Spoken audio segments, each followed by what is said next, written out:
I'll tell you a quick story about why it was cool working with Woody Wampler. The guy is a wealth of knowledge. Now, I was cast as the rock hound, the rock expert, geology background. I remember one time we were filming at the Quarter Circle U. I, as usual, not being filmed at the moment, walking around with my nose to the ground. I found a rock, which happens a lot. And I thought it was petrified wood. And I came up to Woody and said, "Look what I found, Woody. Look at this. I think it's petrified wood." He looked at it and said, "That's not petrified wood, bud. The bark lines don't go from the surface down to the side." I said, "Oh, I think you're wrong. That's got to be petrified wood. It had lines in it, striations, perfectly flat and smooth." Well, come to find out, I did a little research. It was not petrified wood. Now, that right there to me is priceless. The fact that Woody Wampler gave me a lesson. Now, I can identify petrified wood wherever I go for the rest of my life. You cannot put a money value on that. It was amazing. And that's just Woody, you know? If you ever have a chance for him to give you panning lessons or just sit down and talk with Woody about geology, rocks, minerals, gold, whatever it might be, take it because it's priceless.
One of the most important factors in Dutch hunting is doing proper research. I have a scale of things. I like to follow documented fact. I like information that I can sit there within my hand, have corroborating evidence and documentation to know this is a true source. But there are things that fall into the areas of plausibility, possibilities, and then again, probabilities. But there's also a parking lot where I put so much, probably 95% of the information I learn, that until I have further evidence, documentation, something else to support it, I'm just not going to follow through with it. I'm waiting on it. What we know about Jacob Waltz is that in 1848, in Natchez, Mississippi, he applied for citizenship in the United States. But it wasn't until 1861 in Los Angeles County, California, that he finally applied and was granted citizenship. We know by 1863 he had arrived in Prescott, Arizona, and he filed on one of his first claims, the gross lode. In 1864, he would file on the Big Rebel and General Grant, all three lode claims. While we know he did some placer mining in the areas, we're not sure what to extent. We know as the time he spent in these areas was important. Well, who better to sit there and reference to than Woody Wampler? Woody worked those areas. He continues to this day to work those areas. So what's important to us is to go up, find out what our samples say, what's going on, were we successful, do we need to return to the area? Because disappointment is part of the game. But most importantly, we want to know from Woody is, were we successful? And if Jacob Waltz was down there, what was he looking at? What kind of material were we looking at? What was he doing in the area? There's a lot to learn from Woody as an older prospector that he's going to be in reference because things haven't changed that much. The tricks of the trade, the things Waltz would have learned by coming to Arizona, Woody Wampler probably uses those very same things. So Jacob Waltz, Woody Wampler, off we go to Prescott, Arizona.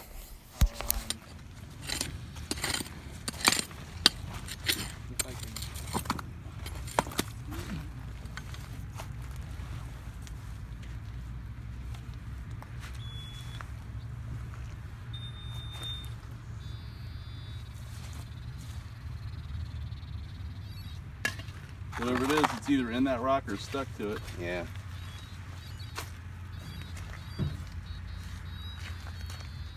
It's not down there anymore.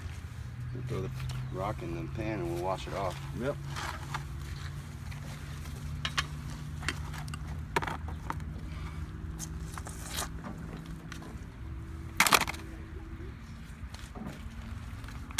Here. Oops, sorry. You're good.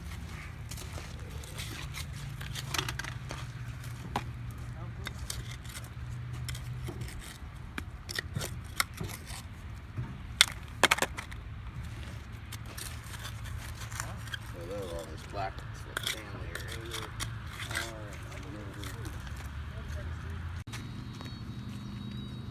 Well, it's still signaling in the pan, but we're getting other big signals right along here.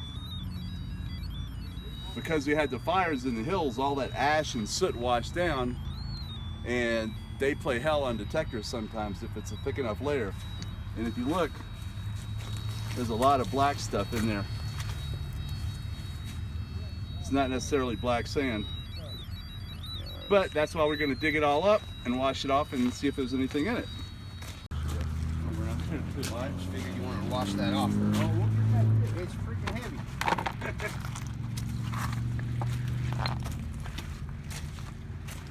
What I look for is like heavies, a lot of little heavies that fall the same place the gold falls. There's a few of them up in here. There's a good spot right in here too. And this is actually the lowest point of the creek, the deepest part where the water flows. So I'm going to try to get a sample here. It's too wet to regularly classify it. David. So I'm going to have to do it in the tub.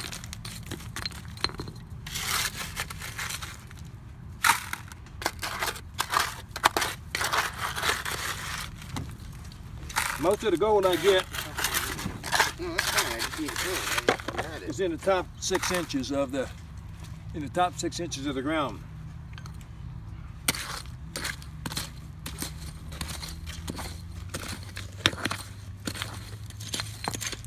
The gold's only going to be as deep as the material that's moving down the river. Maybe an inch deeper if you're lucky.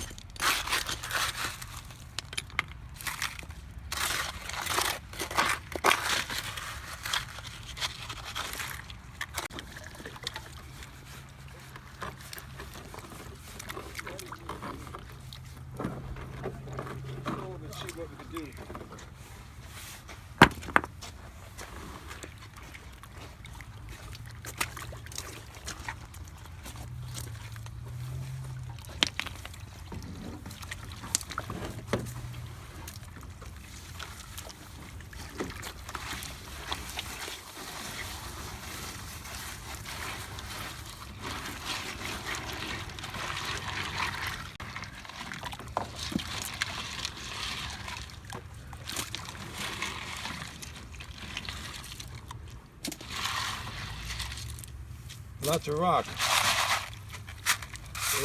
Lots of black heavies. You see a lot of black heavies sitting on top of there. I never do a tailing pile. When you dump and make a tailing pile, you let somebody else know where you're working at. It's like a neon sign. So you just scatter it, so that way you can come back to it. You cover up your hole and you hide it. You can come back to it. Nobody knows you're there. You leave a tailing pile and leave a hole. Again, I only shake it sideways. I never go in a circle.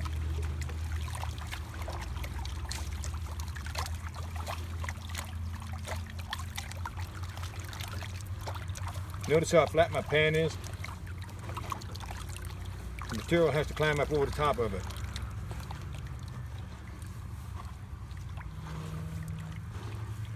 See, lots of black sand, lots of heavies there. Like I said before, you don't have to look for that black sand. It's everywhere.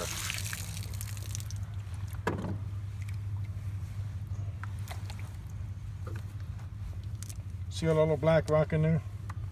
Those are all the heavies. That's what you look for when you come out looking for gold. You look for that kind of stuff. If it's not always there with the gold, but it's most of the time you find it, unless it's something that somebody else has gone through. If there's gold in that area, there's going to be gold there. Let's see if there's anything in here. Actually, I see a little piece of gold right there. As soon as I see the gold, I switch and go to soapy water. Just a small piece right up there to start with. There's another piece right there. I got it muddy. It is definitely muddy out here. So I'm going to move over just a hair. And that was my first test. I'm going to move over here and take a test. It's really hard to tell when it's so wet. And you got really tiny fine sand like this. There's absolutely no gold in that. Nothing. You might find some black sand, but there's no gold in it. And that's the only thing I would call overburden is stuff like this. But I never, hardly ever throw anything away. I start panning right off the very top. I get a lot of my gold like this, just like I did there. I just dig on the very top edges. I gotta get my classifier. Hold on a moment. Find out.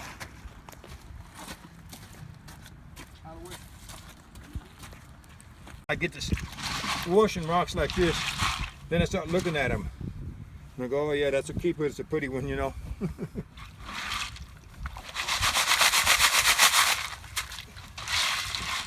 I want to make sure I'm not overburdened. There's too much material in here, I can't see what's going on.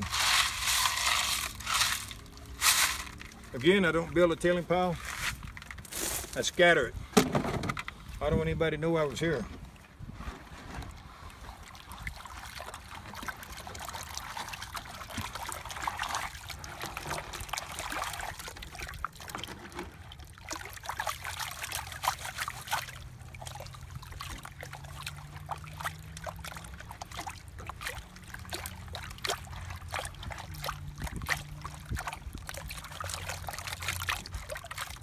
It looks like I'm just shaking it up. It doesn't look like I'm really working material out. I'm using 2 fingers. My thumb is sitting on top of the water. No work at all.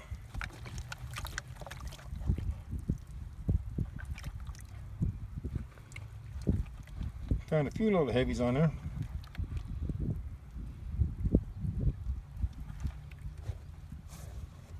Let's see what we got.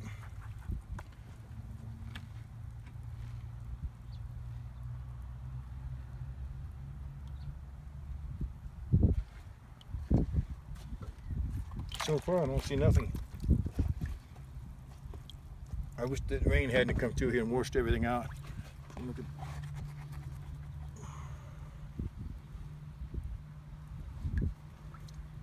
Yeah. Okay, I moved over this direction from the hole. Yeah. I got nothing. That close to it. So is the idea move the other direction now? Exactly. We'll go on the other side and test the other side. I got nothing in front of that on this side of the hole. Give me my classifier. That one's from 5 feet above your hole too, right there. Huh? That one right there is 5 feet up creek from your hole, where you started. I'm gonna test that in a sec.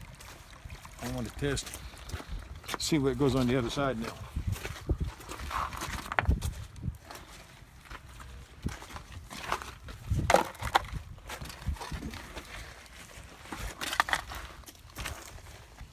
So this was gold, this was no gold.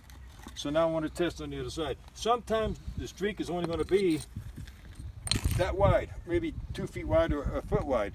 Sometimes it's 4 feet wide, sometimes it's a little more, depending on where it hits, how wide the creek is, how the water slows down, and wherever it slows down.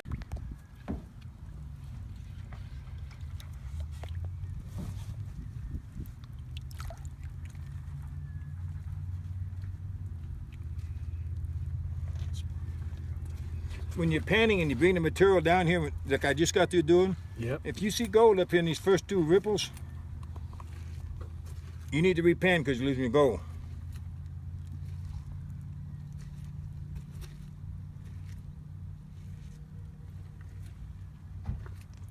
There, I see a piece of gold. Can you see it?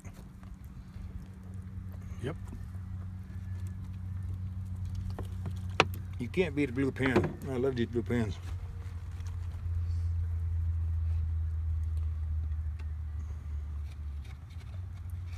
you can spot the smallest pieces of gold.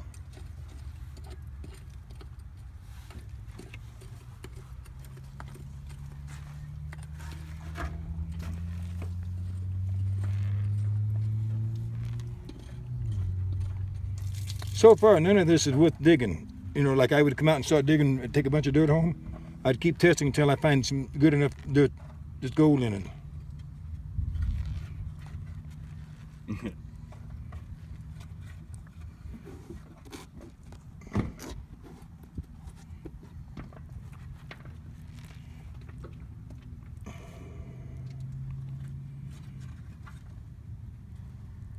Let's see, 3 pieces. Yeah, see him too. See 2. 4. Where's the third? Where's the There's a couple of small ones in there yet. Oh, okay. See if I can zoom in here a little. We don't have that sunlight anymore. Yeah. That makes it hard to see even. So 1, 2, 3, 4, 5, 6, 7, just some good 4 or 5 pieces of flour gold in that. And usually when you, like I said, when you get into the flour gold, you're running out of the gold going up the bank.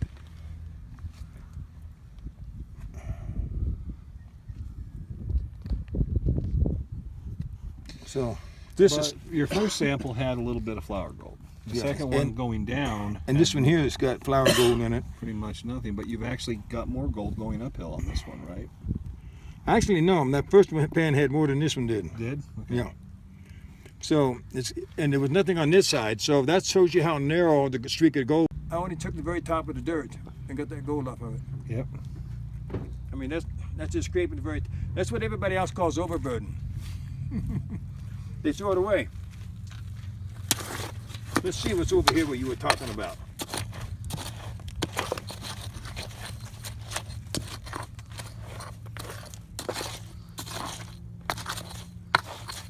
With it wet like this, it's really hard to distinguish the kind of material you're in.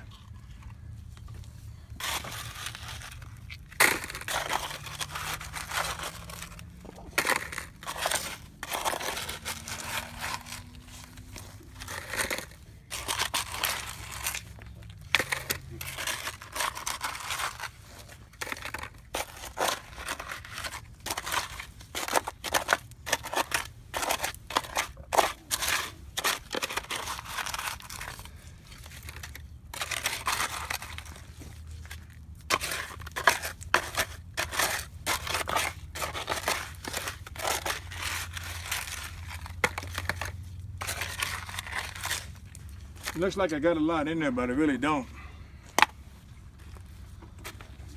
I got a lot of rock.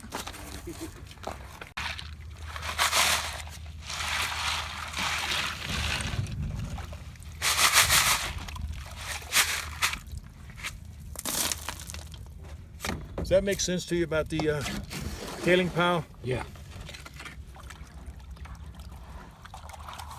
Tricks of the trade.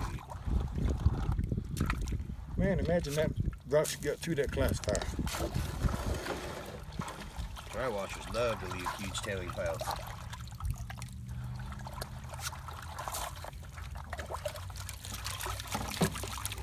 You can see how muddy this water is. What it'd be like if I didn't have any clean water when I took it on down. Yeah. That flour gold laying up on top of that water, you'd never see it. I do have people tell me, I never find flour gold. Well, sad to say, you're throwing it away. Yep. It's hard to find placer gold and not find any flour gold.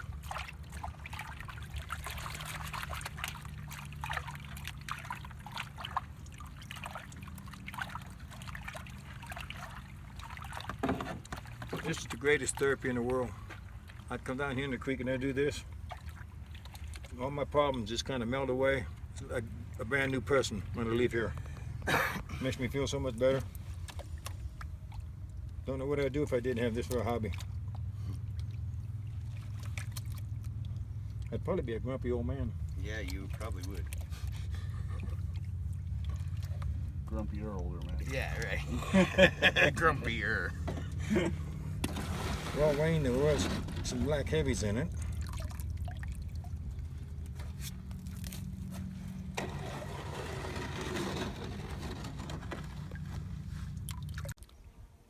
The number one prospector in Arizona, in my opinion, is Woody. And he's the guy that we want to show our samples to because he'll know exactly what we have. My buddy Frank is more than a buddy to me. He's one of my best friends. He saved my life. I was hanging off of a cliff. He was slipping and about to fall off too, but he hung in there.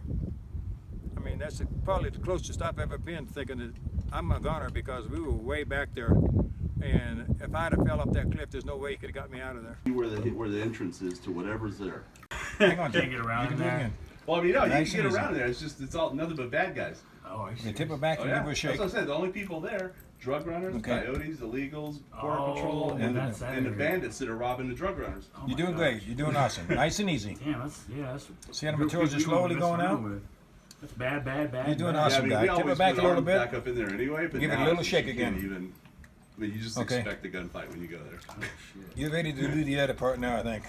You're there for a whole Just tip different it back. Let reason. me see what you got. Exactly. Like, I don't care what you guys are doing, just leave me alone. Exactly. Yeah, you run your drugs, I don't care. Run your illegals, I don't care. Do Okay. whatever you're doing. I already see People have gold in their there, job so to worry about that. let's put some soapy water in there for you, okay?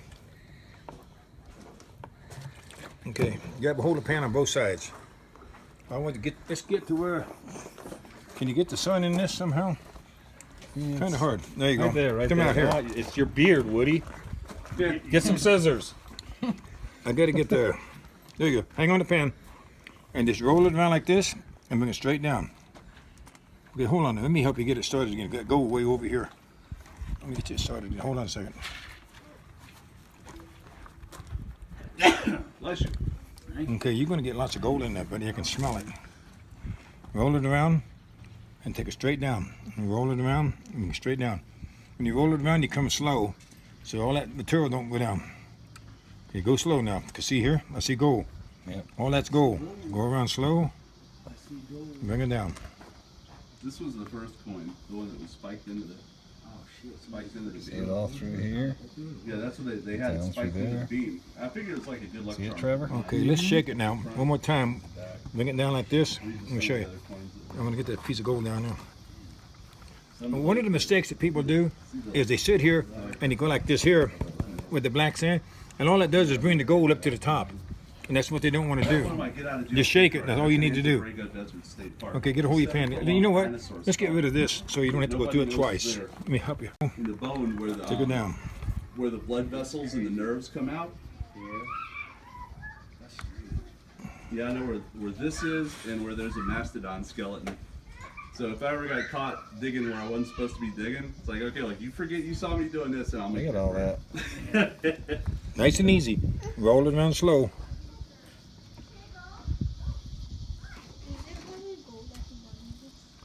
See, I could have done this on that video, but it wouldn't be real.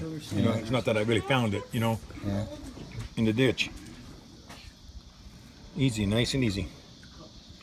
Okay, it's locking up on you a little bit. So what we do with it, when it starts to lock up on you, is give it another shake, like this, and then scatter it a little bit. There we go. Look at that. Look at that. Is that looking pretty? Look at that. Just because you come over here and pan this, you're going to get to take it home.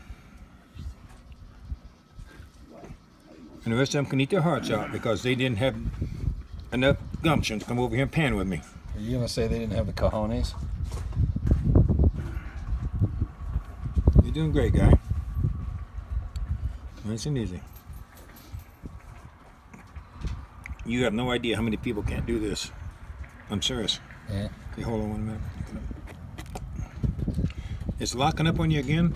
So what you do is you just get it out here flat like this again, and just shake it like that. Now watch the black sand come out. You go nice and slow. Roll it around and bring it down. Roll it around slow and bring it down. Isn't that amazing?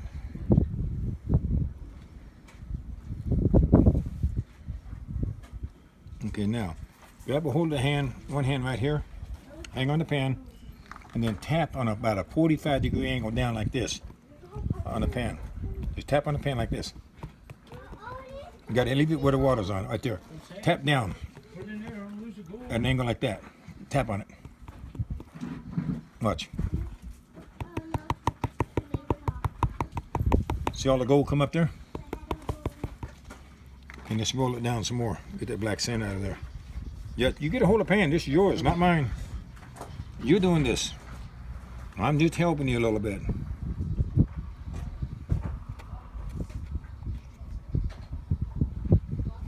Come on, Rock, get out of there.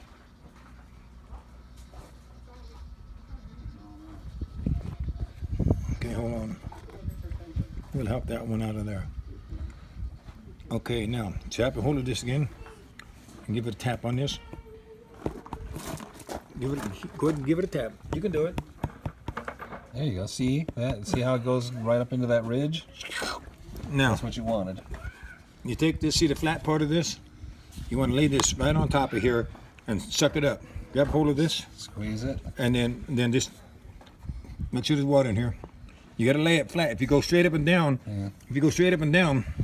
it won't go in. You got to have it like this, where she runs across like this, Lay it at an angle. like that, and just let it open up as you go across. Take it on across and let it open up. Let it open up. That's what we want to hear. We need some more. Let me get a little more water in there. Hold on.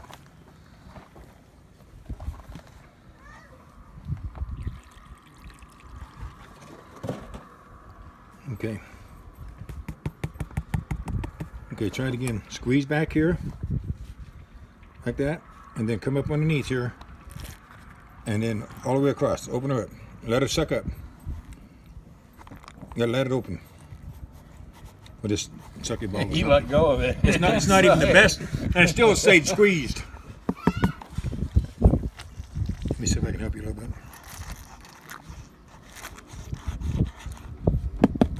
If you don't knock this down like this, the gold could be caught in that tube.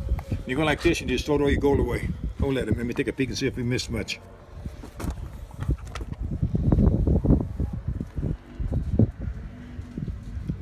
Let's see a couple more pieces. See a couple more pieces right here.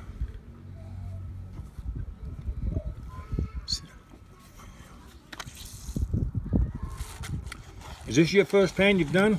This first pan ever. First pan ever? Yeah. Hold on to that a minute. Let me take a seek if we missed anything. Actually, we done very good. We didn't miss any. Yeah, I don't think he missed it. You done very good. It looks pretty clean. Now, Every geologist will tell you that there's no mineralization in the superstitions because the three volcanic calderas that are puked up about 400 feet of dacite and basalt. It covers everything millions of years ago. But what they don't take into account is the millions of years of weathering, landslides, erosion by air and water. And you got some of the richest gold mines in the history of the United States on the west end of the superstitions. And you got some of the richest silver mines on the east end of the superstitions. That's about 17 miles apart. And you're trying to tell me that in those 17 miles between those sets of mines, that there's no mineralization. It's just not so. I myself have gotten gold out of the Salt River, and that comes all the way down through the Superstition Mountains, and it's the only place it could have come from. So there's a lot of gold in the Salt River. Maybe some, government doesn't want me to know that or say that, but I've gotten good gold out of the Salt River. So it definitely comes out of the Superstition Mountains. Anybody that tells you there's no gold there, that's fine with me. They can just stay home. I'll go get it. Now you can do it. There's nothing wrong with being thankful, is there?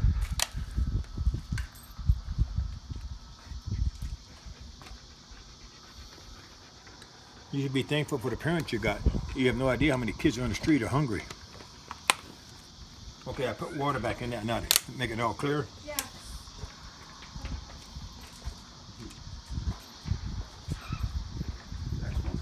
That's your first pan. There you go. There you go, Tyler. That ain't too bad, buddy. What do That's you yours. say? What do you say, Tyler? What can you say? Thank you? Say thank you. How about just give me 5, huh? All right, bud. There we go. Well, we crushed up most of the samples you gave us, and it looks like the best gold was the stuff that we initially panned up for the previous video. We got little bits of flour gold here and there, but nothing big. It looks like you got to go back out and try a little bit more. But try to find a little better ore. I mean, you need to get gold in the beginning, but this stuff was just, there's gold in it, but just not enough to work. So, just keep trying to get something better.